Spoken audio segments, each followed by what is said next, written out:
소금, 어머니의 마음, 강경에 사흘 후에 봉여미는 드디어 죽고 말았다. 그의 어머니는 할 수 없이 유모를 그만두고 명순의 집에서 나오게 되었으며 봉희 역시 몹시 앓더니 그만 죽었다. 형제나 죽는 것을 본 주인 집에서는 그를 나가라고 성화치듯 하였다. 그는 참다 못해서 주인 마누라와 어우성을 치면서 싸웠다. 그리고 끌어내기 전에는 움직이지 않을 뜻을 보이고 하루 종일 방 안에 누워 있었다. 전날에 그는 미처 집세를 못 내고 주인 대하기가 거북하였는데 지금은 어디서 이러한 대담함이 생겼는지 그 스스로도 놀랄 만하였다. 이제도 그는 주인 마누라와 한참이나 싸웠다.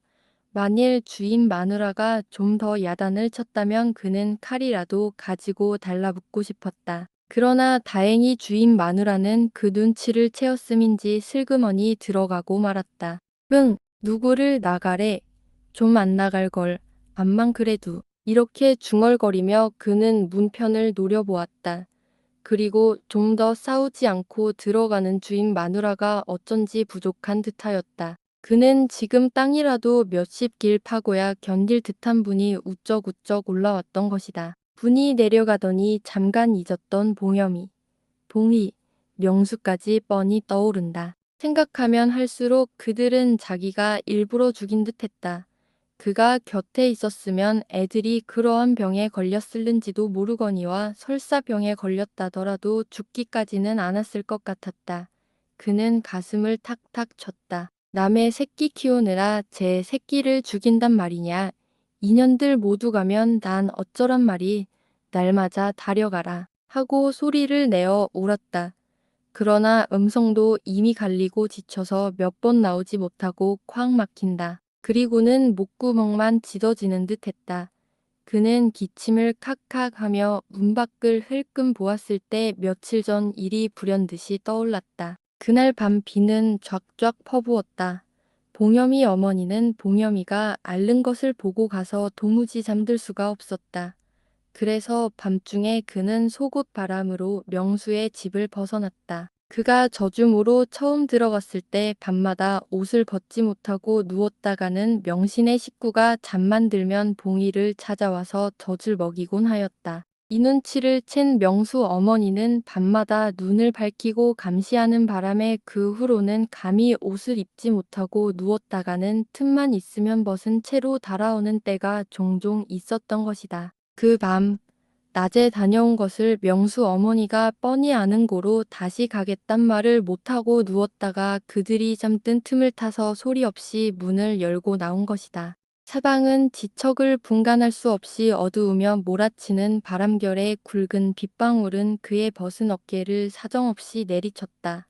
그리고 눈이 뒤집히는 듯 번개불이 번쩍이고 요란한 천둥 소리가 하늘을 때려 부수는 듯 아뜩아뜩하였다. 그러나 그는 지금 아무것도 무서운 것이 없었다. 오직 그의 앞에는 저 하늘에 빛나는 번갯불같이 딸딸의 신변이 강일각으로 걱정되었던 것이다. 그가 숨이 차서 집까지 왔을 때 문 밖에 허연 무엇이 있음에 그는 깜짝 놀랐다. 그러나 그것은 보명인 것을 직각하자 그는 와락 달려들었다. 인연의 계집에 되지려고 얘가 누웠냐. 비에 젖은 봉염이 몸은 불같았다. 그는 또다시 아뜩하였다. 그리고 간폭을 갉아대는 듯함에 그는 부르르 떨었다. 따라서 저주모고 무엇이고 다 집어뿌리겠다는 생각이 머리가 아프도록 났다. 그러나 그들이 방까지 들어와서 가지런히 누웠을 때 그의 머리에는 또다시 불안이 불릴 듯 하였다. 명수가 지금 깨어서 그 큰 집이 떠나갈 듯이 우는 것 같고 그리고 명수 어머니 아버지까지 깨어서 얼굴을 찡그리고 자기의 지금 행동을 나무라는 듯 보다도 당장에 저주모를 그만두고 나가라는 불호령이 떨어지는 듯 아니 떨어진 듯 그는 두 딸의 몸을 번갈아 만지면서도 그의 손끝에 감촉을 잃도록 이런 생각만 자꾸 들었다. 그는 마침내 일어났다. 자는 줄 알았던 봉이가 젖꼭지를 쥐고 달려 일어났다. 그리고 엄마 하고 울음을 내쳤다. 봉여미는 차마 어머니를 가지 말란 말은 못하고 헥헥 느껴 울면서 어머니의 치마깃을 잡고 조금만 더 하던 그 떨리는 그 음성. 그는 지금도 들리는 듯하였다. 아니 영원히 잊혀지지 않을 것이다. 그는 벌떡 일어났다. 그리고 이 모든 생각을 하지 않으려고 방 안을 빙빙 돌았다. 그러나 불똥 튀듯 일어나는 이 쓰라린 기억은 어쩔 수가 없다. 그리고 명수의 얼굴까지 떠올라서 핑핑 돌아간다. 빙긋빙긋 웃는 명수. 그놈 울지나 않을지. 나오는 줄 모르게 이렇게 중얼거리고는 그는 억지로 생각을 돌리려고 맘에 없는 딴말을 짓거렸다. 에이, 이놈의 자식 뭐 때문에 우리 봉여미는 죽었다. 물러가라. 그러나 명수의 얼굴은 점점 다가온다. 손을 들어 만지면 만져질 듯이. 그는 얼른 손등을 꽉 물었다. 손등이 아픈 것처럼 그렇게 명수가 그립다. 그리고 발길은 앞으로 나가려고 주춤주춤하는 것을 꾹 참으며 어제 이맘때 명수의 집까지 갔다가도 명수 어머니에게 거절을 당하고 돌아오던 생각을 하며 맥없이 머리를 떨어뜨렸다. 제 자식 죽이고 남의 새끼 보고 싶어 하는 이 어리석은 년아. 왜 죽지 않고 살아 있어? 왜 살아? 왜 살아? 그때 죽었으면 이 고생은 하지 않지.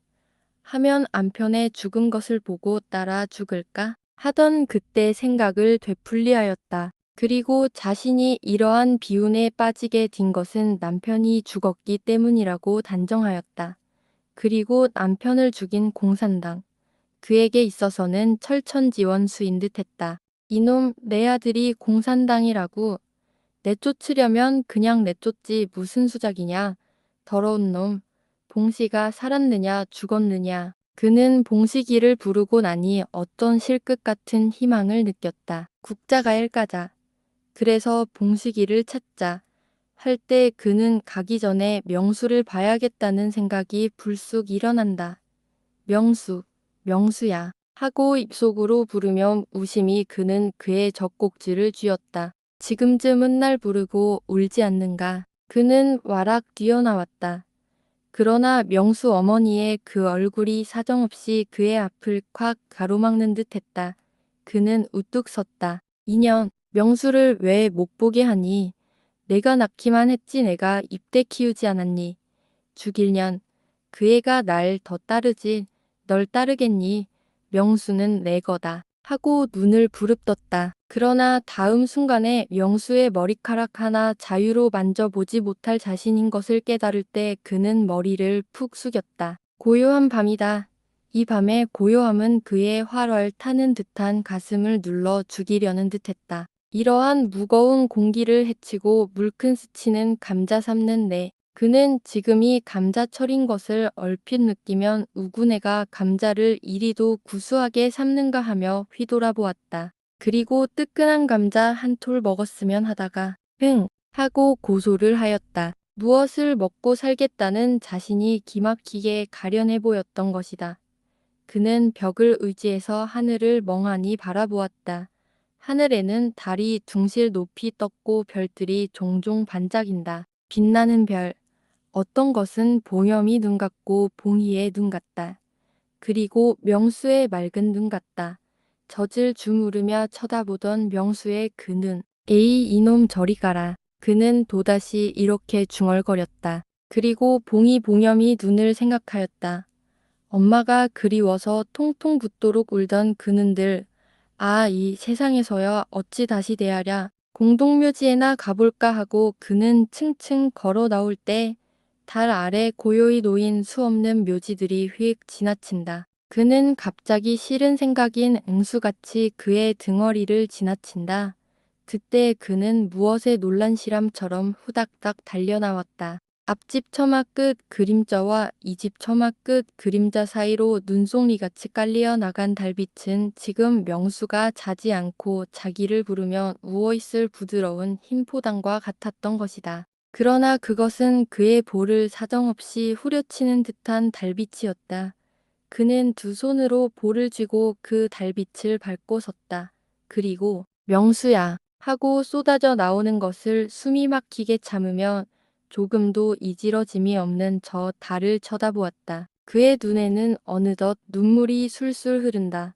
그리고 정이란 치사한 것이다. 라고 생각하였다. 그는 문득 그의 그림자를 굽어보며 이제로부터 자신은 살아야 하나 죽어야 하나가 의문이 되었다. 맘대로 하면 당장이라도 죽어서 아무것도 잊으면 이 위에 더 행복은 없을 것 같다. 그러고 나니 그의 몸은 천근인 듯 이북에는 죽음으로써야 해결할 것 같다. 죽으면 어떻게 죽나? 양잿물을 마시고 아니 그것은 못할 게야. 오장육부가 다 썩어 내리고야 죽으니 그걸 어떻게 해. 그러면 물에 빠져. 그의 앞에는 핑핑 도는 푸른 물결이 무섭게 나타나 보인다. 그는 훔칫하며 벽을 붙들었다.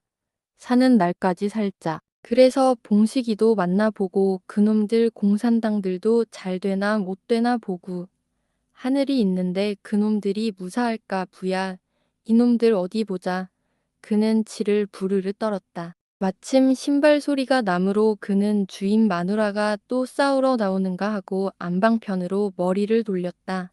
반대 방향에서 왜 거기 섰수? 그는 휘끈 돌아보자 용의 어머니임에 반가웠다. 그리고 저가 명수의 소식을 가지고 오는 듯 싶었다. 명수 봤수. 명수 아깐 아재 잠깐 봤수. 울지 자꾸 울게요. 용의 어머니는 그를 물끄러미 바라보며 아까 명수가 발악을 하고 울던 생각을 하였다. 그리고 봉염이 어머니 역시 얼마나 명수를 보고 싶어 한다는 것을 즉석에서 알 수가 있었다. 어제 갔댔수 명수한테. 예, 그년이 죽일 년이 애를 보게 해야지. 잡년 같으니. 용의 어머니는 잠깐 주저하다가 가지 말아요. 명수 어머니가 벌써 어서 알았는지 봉이가 연병에 죽었다고 하면서 펄펄 뛰대다. 아예 가지 말아요. 그는 용의 어머니마저 원망스러워졌다. 그의 기색을 살피는 용의 어머니는 그까진 말은 그만둡시다. 우리 저녁이나 해자셨수. 치맛기를 휩싸고 쪼그리 앉은 용의 어머니에게서는 청어 비린내가 물큰 일어난다. 그는 갑자기 자기가 배가 고파서 이렇게 더 어렵다는 것을 알았다. 그리고 용의 어머니에게 말하여 식은 밥이라도 좀 먹어야겠다 하였다. 오늘도 또 굴먹구려. 산 사람은 먹어야지요. 네, 그럴 줄 알고 밥을 좀 가져오렸더니 잠깐 기다리우 내 얼른 가져올게. 용의 어머니는 얼른 일어나서 나간다. 봉염이 어머니는 하반신이 끊어지는 듯 배고픔을 느끼며 겨우 방 안으로 들어가서 쾅 하고 누워버렸다. 용의 어머니는 왔다. 좀 더 보시오. 그리고 정신을 차려요. 그러고 살도리를 도해야지. 저 참 이 남는 장사가 있수. 봉염이 어머니는 한참이나 정신없이 밥을 먹다가 용의 어머니를 바라보았다. 아주 이가 많이 남아요. 저 거시기 우리 영감도 그 벌이 하러 오늘 떠났다오. 무슨 벌이유? 벌이라는 말에 그의 귀는 솔깃하였다. 용의 어머니는 음성을 낮추며 소금 장사 말유. 붙잡히면 어찌유. 봉염이 어머니는 눈을 동그랗게 떴다. 그러기에 아주 눈치 빠르게 잘해야지. 돈벌이 하려면 어느 것이나 쉬운 것이 어디 있수 뭐. 그는 이렇게 말하면서 먼 길을 떠난 영감의 신변이 새삼스럽게 더 걱정이 되었다. 한참이나 그들은 잠잠하고 있었다. 봉염이 어머니도 몸이 튼튼해지거들랑 좀 해봐요. 조선서는 소금 한 말에 30전 안에 든다는데 여기 오면 2원 30전 얼마나 남수. 그의 말에 봉염이 어머니는 기운이 바쩍 나면서도 다시 얼핏 생각하니 두 딸을 잃은 자기다. 남들은 아들 딸을 먹여 살리려고 소금짐까지 지지만 자신은 누구를 위하여 마침내 자기 일신을 살리려라는 결론을 얻었을 때 그는 너무나 적적함을 느꼈다. 그러나 아무리 자기 일신일지라도 스스로 악을 쓰고 벌지 않으면 누가 뜸을 한술이나 거저줄 것일까? 굶는다는 것은 차라리 죽음보다도 무엇보다 무서운 것이다. 보다도 참기 어려운 것은 그것이다. 요전까지는 그의 정신이 흐리고 온전신이 나른하더니 지금 밥술을 입에 넣으니 확실히 다르지 않은가. 그리고 가슴을 누르는 듯하던 주위의 공기가 가뿐해 오지 않는가. 살아서는 할 수 없다. 먹어야지. 그때 그는 문득 중국인의 헛간에서 봉이를 낳고 팥뿌리를 씹던 생각이 났다. 그는 몸서리를 쳤다. 그리고 그동안에 그는 명순의 집에 비록 맘고통은 있었을지라도 배고픈 일은 당하지 않았다는 것을 처음으로 느꼈다. 그는 명수의 얼굴을 또다시 머리에 그리며 명수가 못 견디게 자꾸 울어서 명수 어머니가 할 수 없이 날 또다시 데려가지 않으려나 하면서 밥술을 놓았다. 왜 더 자시지? 이젠 아무 생각도 말고 내 몸 튼튼할 생각만 해요. 튼튼할 사람의 욕심이란 영감 죽어 아들달. 그는 음성이 떨리어 목맨 소리를 하면서 문편을 시름 없이 바라보았다. 달빛에 무서우리만큼 파리해 보이는 그의 얼굴을 바라보는 용의 어머니는 나가는 줄 모르게 한숨을 쉬었다. 그리고 하늘도 무심하다 하며 달빛을 쳐다보았다. 그럼 어쩌오. 목숨 끊지 못하고 살 바에는 튼튼해야지. 지나간 일은 아예 생각지 말아요. 이렇게 말하는 용의 어머니는 그의 곁으로 다가앉으며 흐트러진 그의 머리를 만져주었다. 그는 얼핏 명수가 젖을 먹으며 그 토실토실한 손으로 그의 머리카락을 쥐어뜯던 생각이 나서 저기 가라앉았던 가슴이 다시 후닥닥 뛴다. 그는 무의식간에 용의 어머니의 손을 덥석 쥐었다. 명수 지금 잘까유. 말을 마치며 용의 어머니 무릎에 그는 머리를 파묻고 소리를 내어 울었다. 어느덧 용의 어머니 눈에서도 눈물이 흘렀다. 울지 마우. 그까짓 남의 새끼 생각지 말아요. 쓸데 있수. 한 번만 보고는 난 안 볼래요. 이제 가요. 네. 용의 어머니. 자기 혼자 가면 물론 거절할 것 같으므로 그는 용의 어머니를 데리고 가려는 심산이었다. 용의 어머니는 아까 입에 못 담게 욕을 하던 명수 어머니를 얼핏 생각하면 한처해 하였다. 그래서 그는 언제까지나 잠잠하고 있었다. 봉여미 어머니는 벌떡 일어났다. 그리고 용의 어머니의 손을 잡아 끌었다. 봉여미 어머니, 좀 진정해요. 우린 내일 가봅시다. 하고 그를 꼭 붙들어 주저앉으었다. 달빛은 여전히 그들의 얼굴에 흐르고 있다.